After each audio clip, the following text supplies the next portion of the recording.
नमस्कार, मैं डॉक्टर प्राची शर्मा, प्रवक्ता हिंदी, जिला शिक्षा प्रशिक्षण संस्थान पुखराया कानपुर देहात से आप सभी का इस ऑनलाइन शिक्षण में स्वागत करती हूँ।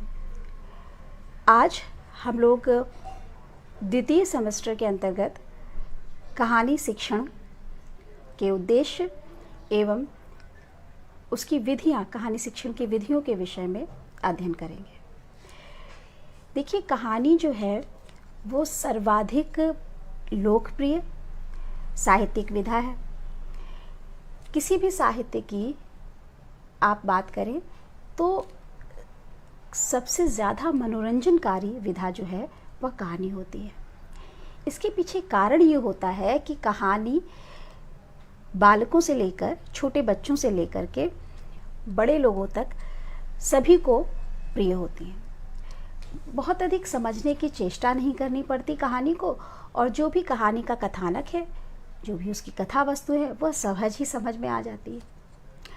कहानी के शिक्षण के, कहानी को सुनने के, कहानी को सुनाने के कई उद्देश्य होते हैं, जिसमें से कि सर्वप्रमुख उद्देश्य जो हम सभी मानते हैं कि हमारा मनोरंजन होता है। जो साहित्य है उसका एक उद्देश्य तो है मनोरंजन करना, तो कहानी का भी एक उद्देश्य क्या है? मनोरंजन करना।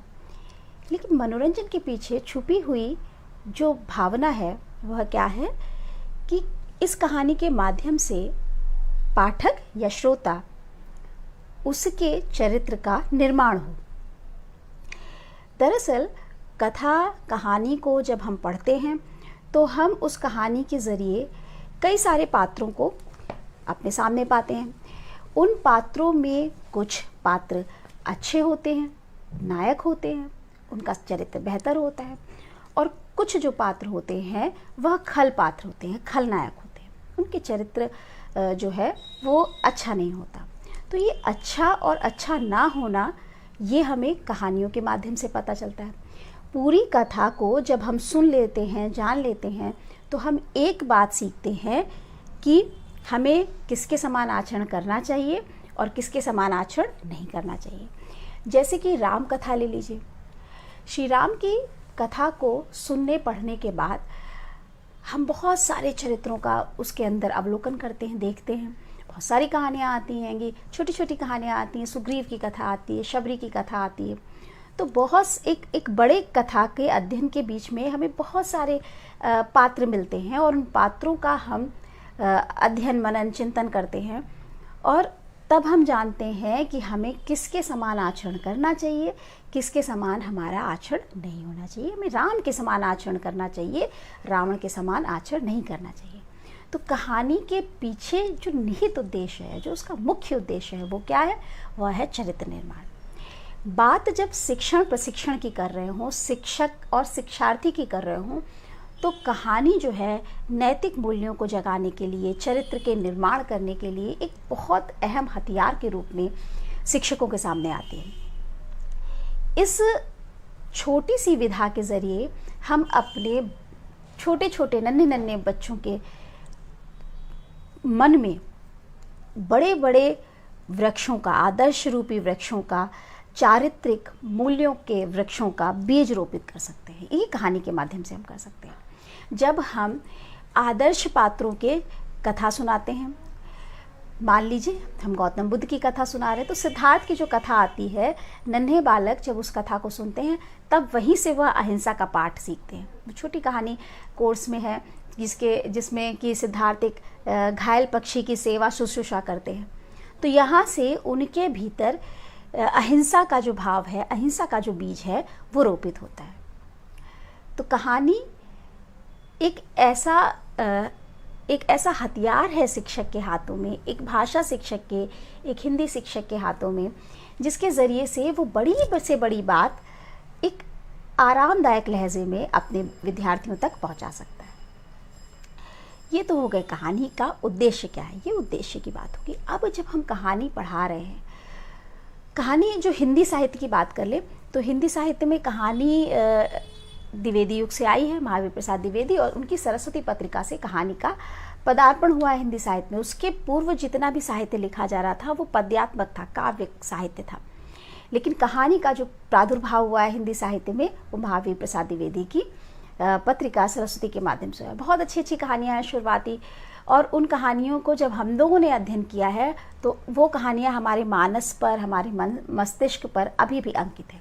और यही जो अंकन हमारे चरित्र में हुआ है कहानियों के माध्यम से, यही अंकन हमें किसको करना है, हम अपने प्रशिक्षुओं के माध्यम से ये कहना चाहते हैं। जब हमारे प्रशिक्षु शिक्षक बन जाएं या फिर अपनी कक्षाओं में पढ़ाने जाएं, तो यही अंकन जो हमारे चरित्र पर उनका प्रभाव पड़ा है, यही हमको ट्रांसफ़र करना है अपने शिक्षार्थियों में, अपने विद्यार्थियों में।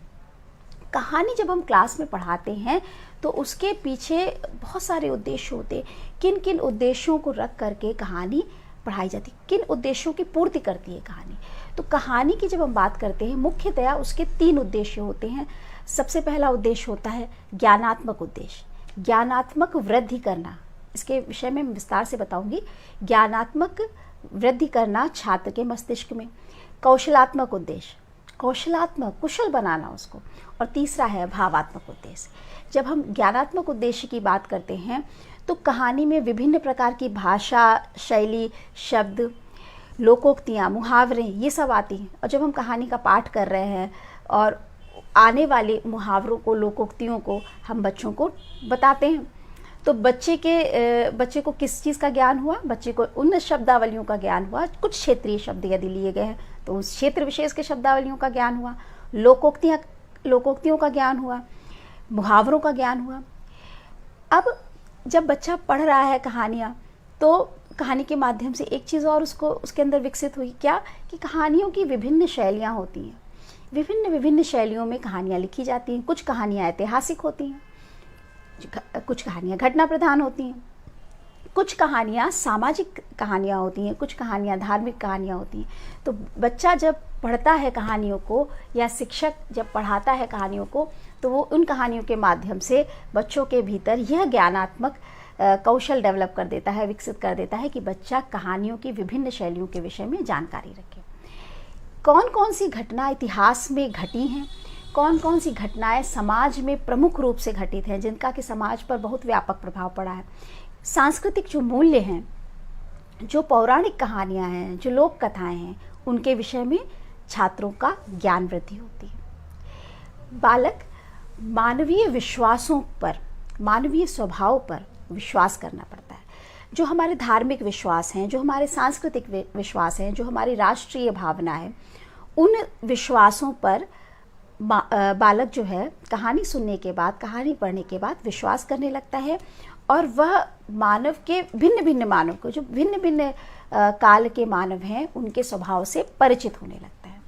अब दूसरी बात जो करेंगे कि कौशलात्मक उद्देश्य, कुशलता प्राप्त कराना। कहानी के माध्यम से बच्चा जब क्लास में, कक्षा में कहानी को सुनता है, वो चिंतन मनन करता है, कहानी के पात्रों का मनन करता है, उनको गढ़ता है अपने अपने मस्तिष्क में, और फिर उन पात्रों के व्यवहार को वो ग्रहण करने की चेष्टा करता है। तो क्या करता है, वह कहानी को पूर्ण मनोयोग से, कक्षा में तो कहानी पढ़ा दी गई, समझा दी गई, उस कहानी को वह घर तक और आजीवन उसको मनन चिंतन करता रहता है, मनोयोग के साथ ग्रहण करने की कोशिश करता है। यह कौशल उसके भीतर विकसित होता है कि कहानी को बिना शिक्षक के भी वह पढ़ सके और उसके भाव को ग्रहण कर सके, उसका अर्थ ग्रहण कर सके। देखिए, हर जगह शिक्षक नहीं होता, लेकिन शिक्षक सशरीर जब उपस्थित होता है तो ऐसी एक जादूगरी कर दे, ऐसा एक कहते हैं ना तिलिस्म रच दे, ऐसा एक अपना जो ज्ञान है वो अंकुर के रूप में अपने शिष्य के अंदर आरोपित कर दे कि जब शिक्षक सशरीर अपने विद्यार्थी के साथ ना हो, तब भी एक शिक्षार्थी को महसूस हो कि हमारा शिक्षक हमारे साथ है, मतलब तादाद में स्थापित हो जाए शिक्षक और शिक्षार्थी के बीच। तो ये कौशल डेवलप होगा कि बच्चा जो है बिना शिक्षक के भी कहानी का अर्थ जो है वह ग्रहण करना सीखेगा। वह कहानियों को पढ़ेगा और जैसा पुस्तकों में लिखा है उनको वह अपने हिसाब से ग्रहण करेगा, और उसके पश्चात वह उस कहानी को अपने शब्दों में कह सके, बोल सके, सुना सके, लिख सके अपने शब्दों में। यह कौशल डेवलप करना हो सकता है कहानियों को पढ़ने के पश्चात कहानी लेखन में उसकी रुचि जागृत हो जाए, तो ये भी कौशलात्मक उद्देश्य है। वह कहानी के पात्रों, कहानी की घटनाओं पर तर्क कर सके, उस पर चिंतन कर सके, अपनी कल्पना के आधार पर वह कहानी का जो कहते हैं ना सार है उसको ग्रहण करे और अपनी कल्पना के आधार पर, अपनी तर्क के आधार पर उसको बदलने की भी कोशिश करे कि यदि ऐसा ना होता तो कथा ये ढंग ले जाती, ये रूप ले जाती, ये मोड़ ले जाती, और यदि ऐसा हुआ होता तो कथा ये मोड़ ले जाती। तो ये कहानी शिक्षण के कौशलात्मक उद्देश्य हुए। अब तीसरा उद्देश्य क्या है? भावात्मक उद्देश्य। देखिए, भाव ज़रूरी है हमारे सभी के जीवन के लिए, हमारे विद्यार्थियों के लिए भी। कहानी को जब हम इतने बेहतर ढंग से कक्षा में प्रस्तुत करें कि बच्चा कहानी से और अपने साहित्य से प्रेम करने लगे। यदि कहानी को पढ़ने के बाद विद्यार्थी के भीतर अपने साहित्य के प्रति, अपने साहित्यिक विधाओं के प्रति, साहित्यिक कथाओं के प्रति प्रेम उत्पन्न हो जाएगा, तो हमारा भावात्मक उद्देश्य कहानी शिक्षण का पूर्ण हो गया। उसके अंदर ये रुचि डेवलप हो जाए कि वो ढेर सारी कहानियों को पढ़ने लगे, अध्ययन करने लगे। छात्र के भीतर सृजनात्मकता विकसित होने लगे। ये भी एक भावात्मक उद्देश्य है कि बच्चा कहानी लिखने के लिए भी प्रेरित होने लगे। छात्रों में जो साहित्य है केवल कक्षा तक ही सीमित ना रह जाए, साहित्य का स्थायी प्रभाव उसके जीवन में भी पड़े और उसके व्यक्तित्व का जो निर्माण है वो हमारी आदर्शपूर्ण जो कथाएं हैं उनके द्वारा होने लगी। देखिए, समाज में जिस तरह की कहते हैं ना संवेदन शून्यता व्याप्त हो गई है, समाज जो है धीरे धीरे पतित हो रहा है, कहीं ना कहीं ये अगर कहानी, कविता, ये जो हमारी साहित्यिक विधाएं हैं, मूल्य प्रधान साहित्यिक विधाएं हैं, यदि इनको कक्षाओं में बेहतर ढंग से संप्रेषित किया जाए, यदि साहित्य से प्रेम करना अपने विद्यार्थियों को हम सिखा सकें, तो ये समाज कहीं ना कहीं सुधर सकता है। हमारी जो आने वाली पौध है ये जो है वह सुंदर समाज का निर्माण कर सकती है। तो ये विभिन्न प्रकार की कहानी के उद्देश्य थे और इन उद्देश्यों की पूर्ति कहानी जो है वो करती है। अब क्या है कि कहानी के तत्व क्या होते हैं? देखिए, जब कहानी को हम पढ़ाते हैं तो हम कहानी के तत्वों के बारे में भी अध्ययन करते हैं। कहानी के प्रमुख तत्व हैं, उनमें से सबसे पहला तत्व है कहानी की कथा वस्तु। हमें कहानी की जो कथा है, उसकी कथा वस्तु है, उसको अपने बालक के, अपनी कक्षा के बालक के स्तर के अनुरूप चयन करना पड़ेगा। जिस स्तर का मानसिक स्तर का हमारा विद्यार्थी है, वैसी ही कथा हमें उसको सुनानी पड़ेगी। तो कथा वस्तु कहानी के तत्व में सर्वप्रमुख है, उस कहानी की कथा वस्तु। कथा वस्तु के अंतर्गत कहानी सार रूप में व्यक्त होती है कि यदि हम भगत सिंह की कहानी ले रहे हैं, यदि हम महात्मा गांधी की कहानी ले रहे हैं, यदि हम गौतम बुद्ध की कहानी ले रहे हैं, तो उस घटना की सार रूप कथा वस्तु। दूसरी कथा वस्तु में कितना खरी उतरती है, यानी कक्षा के मानसिक स्तर को ध्यान में रख करके हमको कथा अपने कक्षा के लिए चयनित करनी है। दूसरा है पात्र एवं चरित्र चित्रण। अब इसके अंतर्गत क्या आता है? कहानी का जो दूसरा प्रमुख तत्व है, इसके अंतर्गत आता है कहानी में जो पात्र आए हैं वो पात्र किस काल के हैं, उनका चरित्र चित्रण किस प्रकार का है, कितने कितने पात्र हैं और प्रत्येक पात्र अपनी कोई खासियत, कोई विशेषता रखता होगा। इनका हमें बच्चे को अध्ययन कराना। एक हमने कथा वस्तु से परिचित करा दिया है, दूसरा कहानी में आए हुए पात्रों का विशद रूप से हमें व्याख्या करना। ये नहीं कि बस हमने कहानी पाठ करी और ख़त्म हो गया। कहानी के हर एक पात्र की विशेषता हमें हमारे बच्चे को, हमारे विद्यार्थियों को बतानी है, ताकि बच्चा जो है तर्क कर सके कि हाँ, ये पात्र अच्छा है, इसके कर्म अच्छे हैं, सत्कर्मी है, और इसके कर्म बुरे, ये दुर्जन प्रवृत्ति का है। तीसरा है संवाद, कथोपकथन। कहानी में जो संवाद आते हैं, देखिए नाटक एक अलग विधा है और कहानी एक अलग विधा है, लेकिन कहानी को कहते हैं ना, कहानी सुनाई जाती है, कही जाती है। तो कहानी सुनाना कितनी प्यारी बात है कि हम सभी ने अपने जीवन में कभी ना कभी कहानी सुनी होगी, और कहानी सुनने के लिए हम लोग कितना लालायित रहते हैं अपने दादी नानी से, अपने माता पिता से, और वो बचपन की सुनी कहानियाँ हमें आजीवन याद हैं, आज भी याद हैं, और हम अपने बच्चों को भी वो संप्रेषित करते हैं, वो कहानियाँ बताते हैं। वो धार्मिक कहानियाँ, पौराणिक कहानियाँ, कुछ अच्छी कहानियाँ, सामाजिक कहानियाँ जो घटना प्रधान हो सकता है। कभी हमारे माता पिता या हमारी दादी नानियाँ जो कहानी सुना रही थी कि वो उनके जीवन में घटी हो, या जब वो उनका समय था तो उनके आसपास की घटनाओं से रचित हुई कहानियाँ हों। तो ये कहानी संप्रेषित इतनी बेहतरीन तरीके से की जाए, डायलॉग्स जिस तरह से संवाद आ रहे हैं कि फला चरित्र ने फला डायलॉग बोला, फला संवाद बोला, तो शिक्षक का मूल कर्तव्य क्या हो जाता है कि उसी शैली में, उसी भाव से हम अपने बच्चे के सामने, हम अपने विद्यार्थी के सामने उस कथन को संप्रेषित करें। तो संवाद जाहिर तौर है कि अगर पौराणिक कथा है या ऐतिहासिक कथा है तो उस काल के संवाद होंगे। तो यहाँ पे लेखक ने तो अपना कर्तव्य पूर्ण कर दिया है लिख करके, लेकिन हमको भी उसके संवादों का, उसके भावों का, उसके काल विशेष का ध्यान रखते हुए संप्रेषण जो है कथा का इसी प्रकार से करना है। फिर दूसरा अगला जो है उसके देश काल और वातावरण। प्रत्येक कहानी का अपना देश काल, अपना वातावरण होता है। अगर हम मौर्यकालीन या हम गुप्तकालीन कथा पढ़ रहे हैं, कथा पढ़ा रहे हैं, तो वहाँ का जो वातावरण है जो कहानी में व्यक्त किया गया है वह उस काल का होगा। यदि हम 1857 की स्वतंत्रता संग्राम की कोई कथा हम पढ़ा रहे हैं या पढ़ रहे हैं तो उस कथा में वर्णित जो देश काल है, जो वातावरण है, वो उस समय का है। यदि अगर हम बात कर रहे हैं 1857 की और आज का बच्चा, हम तो उस चीज़ को समझ सकते हैं क्योंकि हमारा मानसिक स्तर विकसित हो चुका है, लेकिन हमारे छोटे छोटे जो नन्हे बच्चे हैं उनका मानसिक स्तर उस स्तर का नहीं है कि कथा के अनुरूप हो। लेकिन कथा हमें रानी लक्ष्मीबाई की सुनानी है, तो हम क्या करेंगे कि उस भाषा, उस हमने संवाद से सबसे परिचय कराया, अब हमको परिचित कराना है उस समय के देशकाल वातावरण, जो शब्द मैंने लिया, उस समय की परिस्थितियों से भी हमें कहानी बस कह के नहीं चल देना है, हमें उस कहानी के वातावरण से भी अपने बालकों को, अपने विद्यार्थियों को परिचित कराना है। जिस वातावरण में कहानी रची बसी गई है, लिखी गई है, उस वातावरण से भी हम एक शिक्षक होने के नाते बच्चे को परिचित कराएं।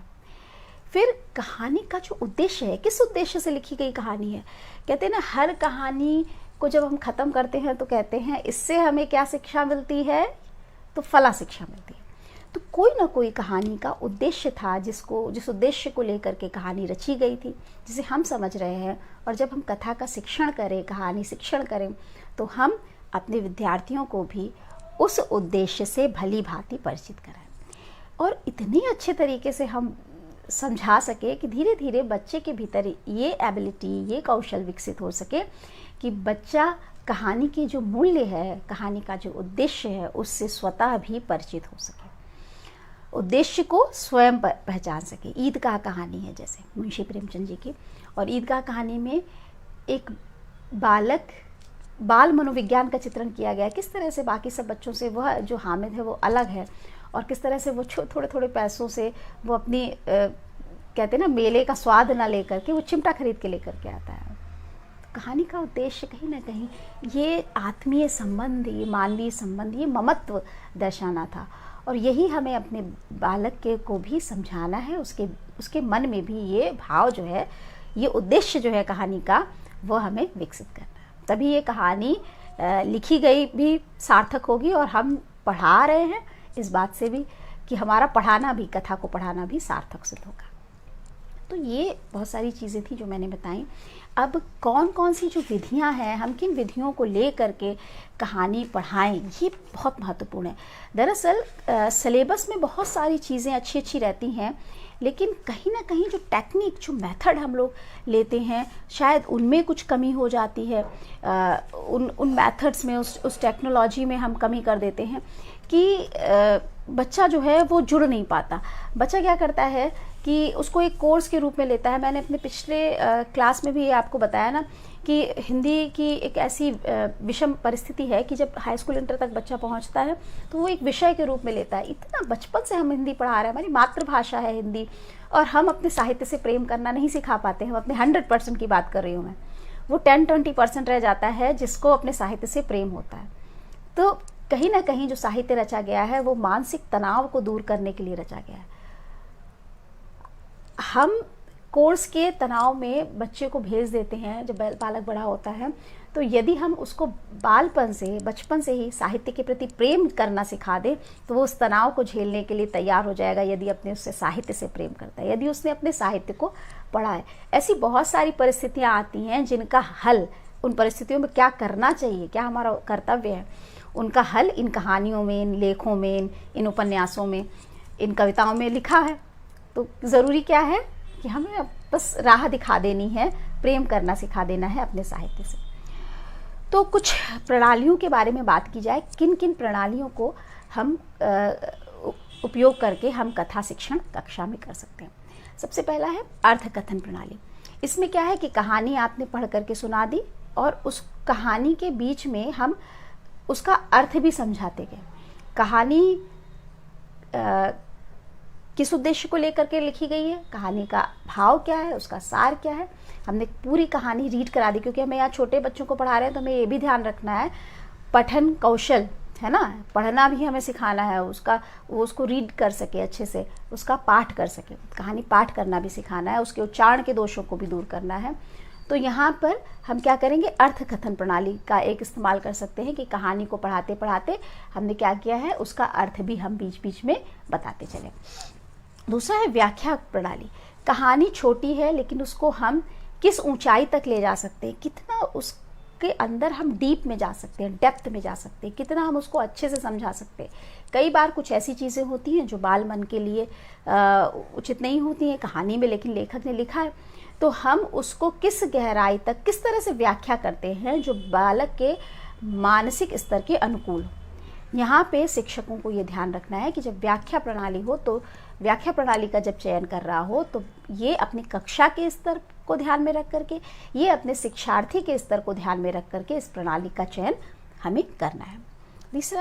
तीसरा जो कहानी शिक्षण की प्रणाली है वो विश्लेषण प्रणाली। कहानी को विश्लेषित करना है, कहानी में जो भाव आया है उसको विश्लेषित करते हुए हम उसकी कभी कभी तुलना भी कर सकते हैं। इसी तरह की एक कहानी एक और है, इसी तरह से एक और कहानी है। कुछ घटनाएं जो आई हैं, छोटी छोटी घटनाएं आई हैं, उनको हम बहुत बेहतरीन से विश्लेषित करते हुए एक्सप्लेन कर दें, बहुत अच्छे से एक्सप्लेन करें कि बच्चे के भीतर कहीं भी कोई भाव जो है वो ऐसा ना रहे कि ये नहीं समझ में आया।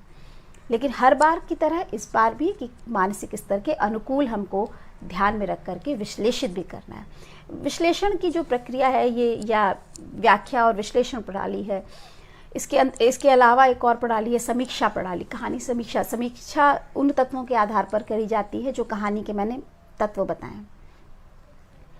इन तत्वों के आधार पर कहानी की समीक्षा की जाती है। इन कहानी खरी उतर रही है कि नहीं, उस उद्देश्य को पूर्ण करने में सफल है, कहानी का कथोपकथन कैसा है, कहानी की भाषा शैली उस काल के अनुरूप है जिस काल में कहानी रची गई थी, संवाद कैसे हैं, कहानी के पात्र और चरित्र चित्रण कैसा है।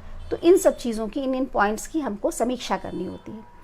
कहानी का शीर्षक जो लिया गया है वो पूरे कहानी के कथानक से मेल खाता है कि नहीं खाता है, तो ये समीक्षा विधि होती है। लेकिन ये जो समीक्षा विधि हो गई, विश्लेषण विधि हो गई, व्याख्या विधि हो गई, ये उच्च कक्षाओं के लिए, मतलब उच्च प्राथमिक कक्षाओं के लिए है। प्राथमिक कक्षाओं में हम अर्थकथन, कहानी पढ़ेंगे, उसका अर्थ जो है उसको ट्रांसफर करेंगे। तो ये कहानी कहा गया है कि केवल न मनोरंजन कवि का उद्देश्य होना चाहिए, उसमें कहते हैं ना, एक मनोरंजन ही कवि का कर्म नहीं होना चाहिए, उसमें उचित उद्देश्य का भी मर्म होना चाहिए। ये कवि शब्द लेकर के ज़रूर आए हैं, लेकिन ये संपूर्ण साहित्य के लिए कहा गया है कि रचनाकार का और हमारे ऊपर जो शिक्षक हैं उनका केवल एकमात्र उद्देश्य कहानी कथन या कविता पाठ के ज़रिए जो भी हम कर रहे हैं, कविता, कहानी, नाटक, इनके ज़रिए केवल मनोरंजन करना नहीं है, उसमें उचित उद्देश्य का भी मर्म होना चाहिए। उसका जो उद्देश्य है, जो निहित उद्देश्य है, जो मूल्य छिपा हुआ है, उसको भी हमको अपने बालकों तक, अपने बच्चों तक, अपने विद्यार्थियों तक पहुंचाना है। और जब हम ये समावेशित करते हुए, जितनी मैंने बातें बताई, ये सारी चीज़ों को समावेशित करते हुए कहानी शिक्षण अपनी कक्षा में लेकर के आएंगे, वो बहुत प्रभावशाली है। आज के लिए इतना ही। आशा है कि आपको ये जो वीडियो है वो उपयोगी सिद्ध होगा आपके लिए। धन्यवाद।